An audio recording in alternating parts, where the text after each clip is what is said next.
What is a snap strategy and how can someone build one? Yeah, I should really credit Gibson Biddle at this point because he talks about having what he calls a swag, which is a stupid wild ass guess. And yeah, it's his effective, yeah, his snap strategies.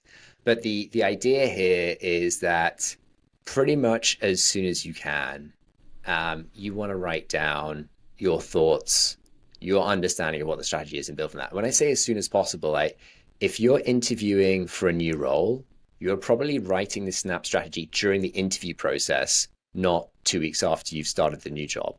Right? It's probably part of the interview process to come up with that first view of like what you should be doing. And why is that powerful? Or what does that look like, firstly? So, what does that look like? Again, I think about what is the objective here? What is the problem you're trying to solve? How do you define that qualitatively? So, how do you describe it? How do you define it quantitatively? Like, how are you going to measure whether you're making any progress?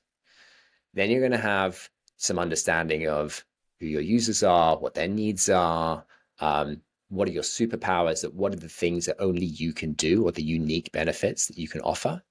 And then you're going to get into, okay, if that's the value we're trying to deliver, what are the main themes of work? What are the main work streams? What are the main pillars, whatever you want to call them, that then help us get from where we are now to where we want to be?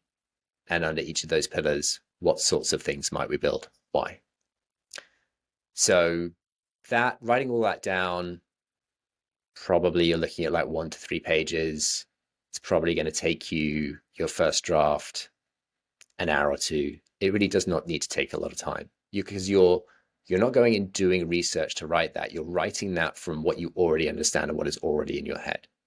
And the benefit of doing that is that writing it is going to help you pull your own thoughts together, firstly.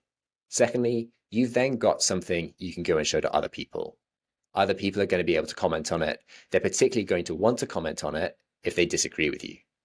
And you should see those disagreements as opportunities to learn, not as mistakes that you've made. So it generates new insights. It kind of makes you aware of new perspectives because it forces them out of other people. It also, in combination, those two things, so getting your thinking straight and pulling insights out of other people, is going to highlight areas where your thinking is a bit weaker. You just don't have the evidence base. And you're saying, like, hey, we're going to go and build these things. Why do I think that? I don't really know. It kind of feels right. Great. That is actually also powerful because that then says, okay, we've got a big risk here. We've got a big assumption. That's an area we should go and focus our discovery on. We're going to go and tackle the biggest risks up first, of course. So it helps guide your discovery. And I think the final reason I like those things is they tend to be much better than you think. You think if you write a strategy in like 1 hour, it's going to be garbage. And actually, what you find is it's probably 80% of what you'd write if you took a week over it, which is probably itself 80% of what you would take, a month over it. In my first job at McKinsey, every client project we did, we would write our day one answer as the first thing we did. And this is the same principle. You write your hypothesis of what is the answer, and then you can be hypothesis driven about proving all of the things that need to be true for that answer to be true.